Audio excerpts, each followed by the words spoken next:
Shattered Pieces by Orpheus Kidwell, Chapter 13, Beacon Academy, Emerald Forest. Just outside of Beacon Academy for Huntsman Huntress's southern cliff stood a vast assortment of ancient trees that both guarded the school from and hid an extraordinary number of grim species. Once the site of a grand city that now lay in ruins, the northern end of this grand terrain held several artifacts according to its headmaster. Is it just me, or are these artifacts just overly large chess pieces?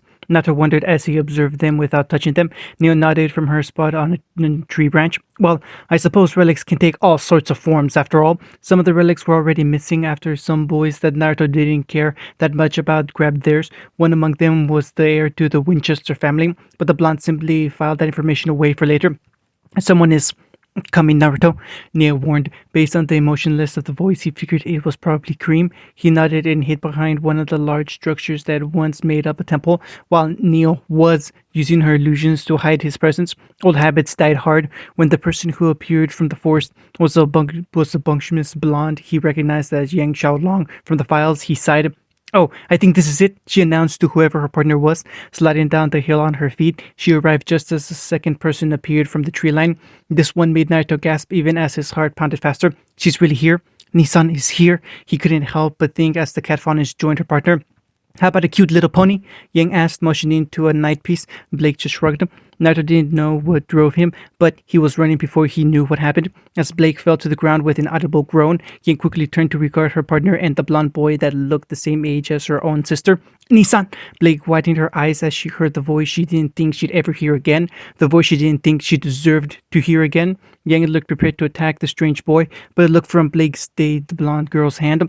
When Blake looked upon the boy who she had saved all those years ago, her adoptive little brother, she couldn't help but feel like he had shoved a dagger in between her ribs. Those big blue eyes were brimming with tears that threatened to escape even as he held onto her tightly. Not knowing what to do, she fell into old habits and held him back, softly stroking his cheeks. Naruto, it's going to be okay. Please don't cry, she soothed him. How did you get here? Nissan, you're gone for so long, and Adam, he'll be so happy. I found you after so long. Shikamaru found your name on the beacon attendance records, and I knew that if we waited then, we would find you. Naruto began babbling even as he held onto her tighter. His aura flared up now and again with his emotions, now blue, now brown, now yellow, now white, now red. Yang just looked at the scene, speechless, until she heard a thump from a nearby tree as Neil fell. Naruto's aura had just been too much for the poor girl. Naruto, I can't go back, Blake finally stated after she was able to calm him down. The look in his eyes hurt her, but she needed to continue. I can't go back. There were innocent people getting hurt, and I just can't stand it anymore. Sparing a glance at Yang, the blonde girl whistled and began walking away to go investigate that tree. Whispering to her little brother, she continued, Disney Dust Corporation labs were one thing, but Adam started going after trains, buses, boats. If we plant bombs like that, innocent people, both humans and faunus, get hurt. I just couldn't keep doing that. If I became a huntress, though, maybe I can help others. Maybe I can make up for the things I've done. When blue disappeared and was replaced by purple eyes, Blake flinched. Yami stood, dusting himself off, and gave Blake such a cold look. It was a wonder she didn't start sneezing. Blake, all he wants is a family. Since he's preoccupied, I'll give you a short rundown on what you missed in the last few months. Someone else has taken over the White Fang and is forcing Adam to go after targets he has no wish to. The dust robberies in Vale, those are Fang. Naruto and the clan are now residing in the ruins of a town known as Mount Glen and rebuilding it. In all but name, they are no longer a part of the Fang. Only Adam is keeping him tied to the organization. He is helping the surrounding villages in exchange for resources, but still has to deal with this new White Fang boss, Cinder, every now and then just to make sure Adam stays safe. Naruto has a girlfriend now, so you missed that step in his life. The only thing keeping her from murdering you for hurting him is his love for you. The only thing keeping Kurama from murdering you is Naruto's love for you. I want you to think about the boy that you hurt and tell me that you'll abandon him over some self-righteous guilt trip. Blake looked at the side from her spot where she was still on her back. I don't want to hurt Naruto, but I can't go back there. If he really is separate from the Fang, then I'd rather him be with me than with Adam, but I know he'd never be able to choose between us. I'm not going to make him either. That would hurt him too much. Naruto, I know you can hear me. I do love you. You're my little brother. I need to do this. Those purple eyes faded back into blue as the boy looked at his sister. I love you too, Nissan, he whispered, holding his hands out, which she took. After she stood, he wrapped his arms around the girl's waist and hugged her tightly. I don't want to choose between you two, you're right. I just want us to be a family again. Blake stroked the back of his head softly. I don't know if we'll ever be the way we were before Naruto, Blake confessed, but I can ask you to. Not to Adam, you found me. It's just before a while. I need to think about some things first. The blonde hesitated a moment before nodding. If I heard Yami right, you have a girlfriend now? Nata paused and nodded, pulling back from Blake and taking her hand, leading her over to the tree. He was surprised to see that Neil was on the floor and Yang was poking her with a stick. When they arrived, Yang looked at the two faunists and poked Neil one more time. I promise I didn't do this to her. I found her like this. Despite what she said, Yang poked her again. Naruto walked forward and squatted down next to Neil. Activating First Spark, he gave the girl a slight jolt in her side. Immediately, Neil jumped up and looked around. Sorry about that, Neil. I forgot how my aura affects you.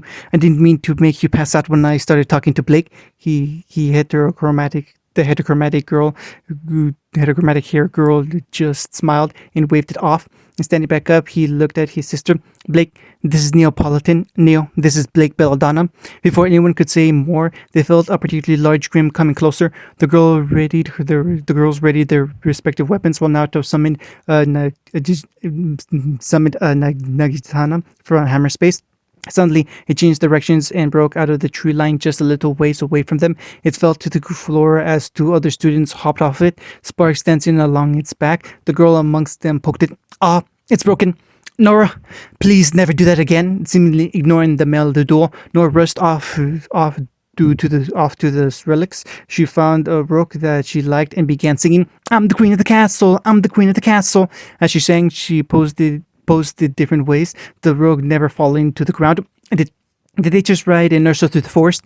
Blake wondered as the group wandered closer to the ruins.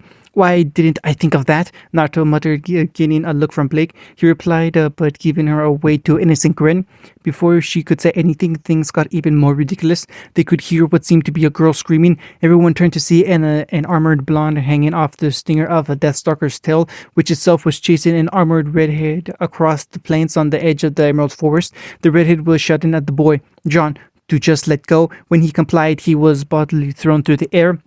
Did she just get chased all the way here by a Deathstalker? Blake pondered. Can everyone just calm down before something crazy happens? Yang demanded as her hair lit up like a torch, as if the world sought to ruin the blonde's day. The loud cry of a greater nevermore rang out above, followed by a girlish cry of her name. Everyone looked up to see a red and white speck riding hanging onto the bird's talons, activating all-seeing eyes and First Spark. Naruto looked up and recognized the two as Ruby Rose and, it's that bitch, let me out so I can slaughter her. Why, Schnee? They're gonna fall, Neil muttered. Don't say that, Naruto replied. They might not. Oh, never mind. As they spoke, the speck began to fall and became bigger and bigger. As she began falling, the armored blonde crashed into her, and they both landed in a tangle of bodies in a branch of the tree they'd been under before. Ruby quickly recovered and made her way down. Ruby! Yang exclaimed warningly. Yang! Ruby exclaimed happily as they arrived. Nora, the orange-haired self-proclaimed queen cried out from in between them before they could embrace. Ruby, you dolt, you left me up here all alone. Why shut it out? I told you to jump. Ruby yelled back as Neil looked at Naruto. I know, she's going to fall. I hope it kills her. The Fox Faunus ignored Kurama for the moment as the group watched the hares lose her grip. As she fell, the blonde who was still in the tree saw an opportunity, so he jumped and caught her, saying something to her as he did so. I wonder if he thought this through, Yami wondered. It was made apparent that he had not when they both fell, why somehow landing atop the blonde who Naruto now recognized as John Arc, the last descendant of Julius Arc, one of Vale's war heroes from the Great War. Great, now that the gang's all here, we can die together, Yang happily exclaimed, looking at the Deathstalker and the Greater Nevermore. Naruto wondered why she said that. They were only 2 alpha-level Grim. They weren't even in any danger with how many people were gathered here. Blake, she's joking, right? The boy asked, getting a look from his sister. There's only 2 of them and 10 of us. Why would anyone here die? I could take them on my own. Blake looked at her brother. Not everyone goes through what we went through, she exclaimed. The They're stronger than most people. Even then, they had to survive in the harsh world of Remnant with what the Doctor forced onto them. Even though you've gone on very difficult missions the last 2 years and survived, not everyone can do that, and even fewer people have done that. Most of these people went to an academy before this one, and that's where their skills come from. Skills, but not experience. Even though he heard what she said, Nata didn't think it made much sense. Working the mines, being in that cage, and doing missions for the Fang were all he had ever known. He didn't really get this concept of school giving you skills but not sending you on missions. Still, if that's how the world was, maybe he was just odd because of his past. If it's a big problem, should I just take care of them? He asked Blake, not really sure what to do. After having gone through the Red Coast, 2 low Alpha class pawns were underwhelming. She looked at him as if he were crazy. I mean, I'm used to taking out nests and entire labs belonging to the Schnee. These two wouldn't be that difficult. Blake was silent a moment, looking at those gathered. Ruby had dashed off while they were talking, but was saved by Weiss. They had talked about retreating. You aren't actually supposed to be here since you aren't a student. I think this might be part of the initiation test. Don't worry, I'm sure we can take care of it. Naruto nodded. We're headed back up to the cliff. I think so. You just need to sneak back out. Let me see your scroll. The blonde produced it as she took out her own. After pressing a button, he was given the girl's new contact information, and she had his. I'll call you soon, I promise. Just stay out of trouble, okay? Naruto nodded. The Revenant then looked at Neil. I know we didn't get to talk at all, Neil, but take care of him for me, will you? The ice cream girl just smiled. I've got to get going, but I love you, Naruto. She kissed his forehead before rushing off to rejoin her partner, and the rest of the octet. Without even looking at Neil, he held up the nugget knot to keep her from attacking Blake after the display of affection. Don't worry, Neil. He told her, Blake is just my sister, nothing more, nothing less. The girl paused a moment, seemingly still bothered by having watched that. Naruto stored the Naginata back in hammer space and took her hand in his. Come on, let's go to Vale. I think we passed by a few good restaurants and I'm getting hungry. Neil smiled and squeezed his hand, following his lead. That's right, he was hers in a way that Blake would never know. Snuggling close to the boy as they walked, they were content. Things were going to get interesting very soon, but they might as well enjoy the peace while they had it. End of chapter 13. Shattered Pieces by Orpheus Kidwell. Chapter 14, Mount Glen. Naruto Uzumaki, captain of the clan and unofficial lord of Mount Glen, found himself sighing as he looked over the mess of files that Shikamaru had left him with. He had asked for whatever they had on the freshman class of Beacon, but didn't realize everything that the dear Faunas had gathered. Normally, he'd have Yami looking through things like this, but he was busy doing more research into their strange soulscape. As he came to the file on White Schnee, he immediately felt a headache forming. Please be quiet, Kurma. You can't kill Blake's teammate. Shaking his head in exasperation over all the hatred that part of him held, he sighed again. When had he started doing that so much? Actually, hadn't it started when Neil left 2 days ago? She did still have her own work to do, so he couldn't really be upset. She wasn't part of the clan. She was technically Torchwick's employee. He was Cinder's employee. That meant that when Cinder called, Neil didn't have a choice but to go. The thought dropped as he felt his scroll vibrating. Hello, he answered it, curious as to why someone would call from that number that was meant for security personnel only. Lord Naruto. It was Haku. There's a trespasser. We caught him and he didn't resist when we took him to the cells in the old Mount Glen prison, but I think you should still come. The man is rather odd. Telling the rabbit fawn he'd arrive shortly. Naruto replaced Weiss's file in the manila folder that Shikamaru had sent it in. Leaving the Mount Glen Public Library, he made his way through the streets until he arrived at the Mount Glen Courthouse. As he walked in, he noted that Hidan fell into step next to him. Hello there, Hidan. How'd you know I was coming here? The white-haired man was quite a moment before speaking. I could feel something ancient. The way Hidan spoke the last word made Naruto curious.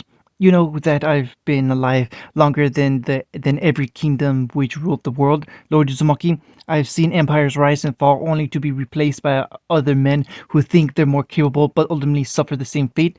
Of everything I've ever met, there's only a few that are older than I. I know this feeling, this thing that walks just like other man might, but isn't any kin to them. As Hidan talked, they continued to walk through the halls, inching ever closer to the destination. What are you talking about, Hidan? Is there really someone older than you, even with your immortality? The scythe wielder nodded once. How?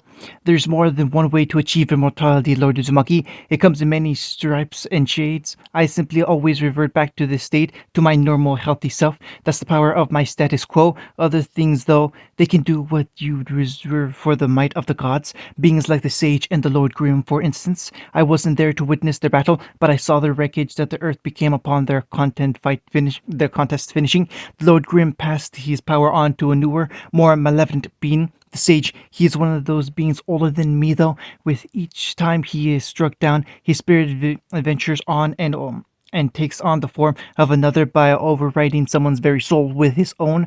For eternity, I've seen his legacy on the world. Each time he becomes a heroic figure to some, a devil to others. He always has a different name, but I know who he becomes each time, so I can watch out for him, make sure I don't fight something that destructive, that apocalyptic. This time, his name is. As they opened the last door and came upon the cell, now to finish the thought for his acolyte, Professor Ospin, sitting at a table within one of the interrogation rooms that once belonged to the Mount Glen Police Department, was the headmaster of Beacon Academy, sipping his mug of coffee as if he were in his own office. While it wasn't a true cell, it was close enough thanks to various aura dampening spells, an array of turrets that could pop out of the walls, and various other nasty surprises.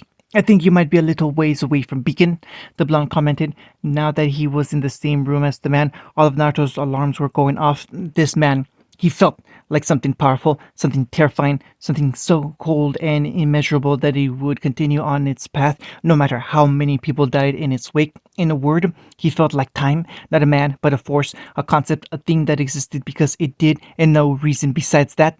Hello there, Mr. Uzumaki, Ospen spoke with a mysterious smile. When I overheard your conversation with Miss Belladonna over the cameras in the Emerald Forest, I didn't know what to make of it. It is rather amazing what you've managed to turn Mount Glen into in such a short time. The Grim are eradicated, the town is being steadily rebuilt, and there are so many people here you'd think that it was a capital city. I must applaud your skills. Your words are kind, but too much. Naruto blinked and blue faded into purple as Yami took over.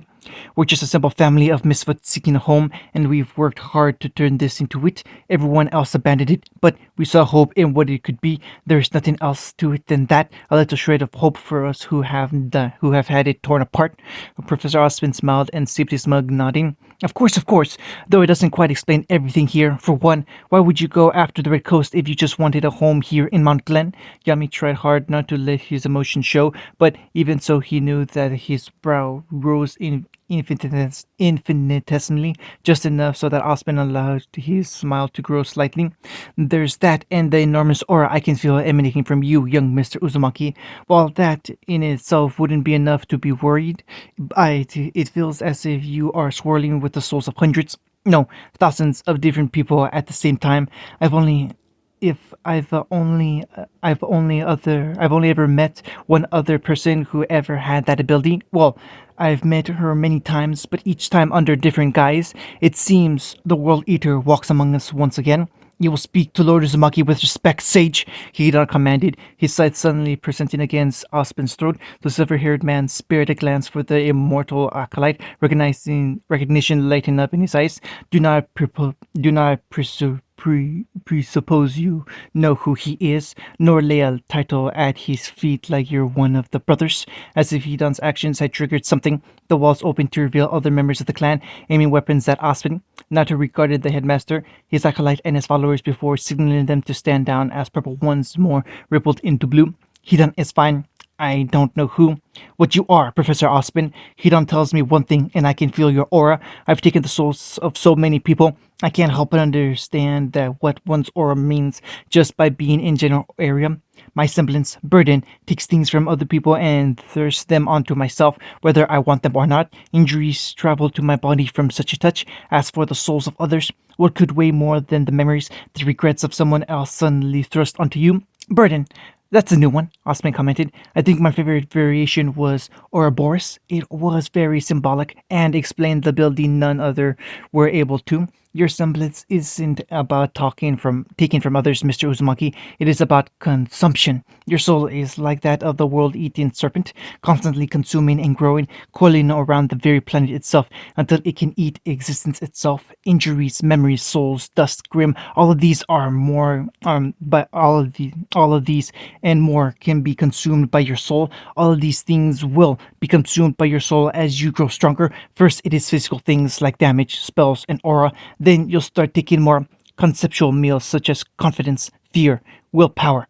I've seen it hundreds of times. He then looked ready to take off the man's head again, so Naruto took the opportunity to speak. You're very cryptic, you know that. I'm just a kid. You can't expect me to understand what you're saying. Ospen looked at the boy a moment before his smile dropped. He looked into Naruto's eyes, and when he didn't seem to find what he was looking for, the man frowned. You don't remember anything? You're definitely her, but somehow her memories were destroyed or hidden. Ospen paused a moment before looking intently at Naruto.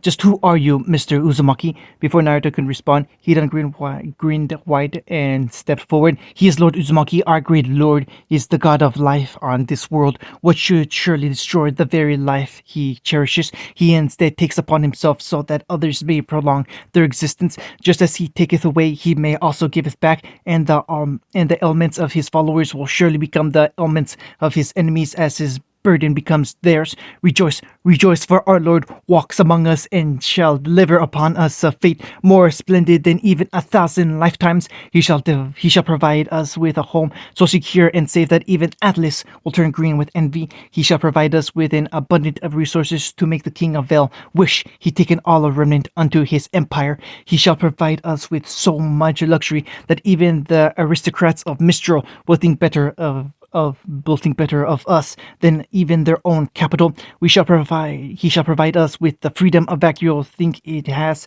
and make them wonder if they were truly free. Our great Lord Uzumaki will provide where others have not. He shall take it upon himself to give others the life he was denied. Rejoice, rejoice, for our Lord loves all and will extend his hand to even the lowest amongst the beggars or the highest of the nobles, and everyone in between, whether they be human or faunus.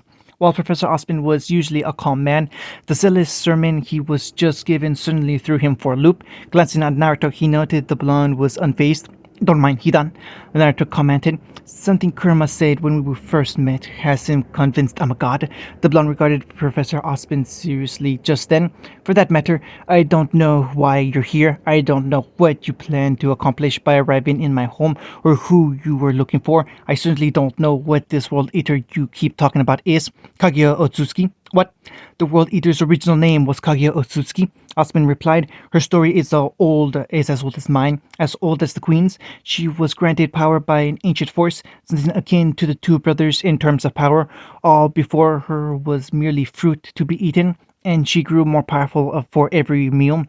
In her life, she ate so much, took so many lives, that she was able to use some of that power when she died when she died, to force her power into another at birth and continue her feast. Sometimes she found amusement in playing the hero, saving entire kingdoms from threats that would put the Red Coast to shame. Sometimes she wanted to see what it was like to be a villain, slaughtering thousands and striking fear as a monster that made the Grimm seem like angels, princes and princesses, hunters and merchants, politicians and soldiers, heroes and villains.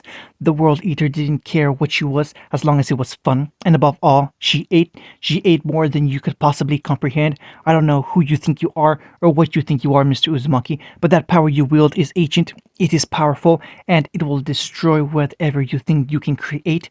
Naruto narrowed his eyes at Ospen. You will not come into my home and insult my people, he stated as the air became frosty. He wasn't doing anything. It was Haku. He didn't tell him to rein himself in either.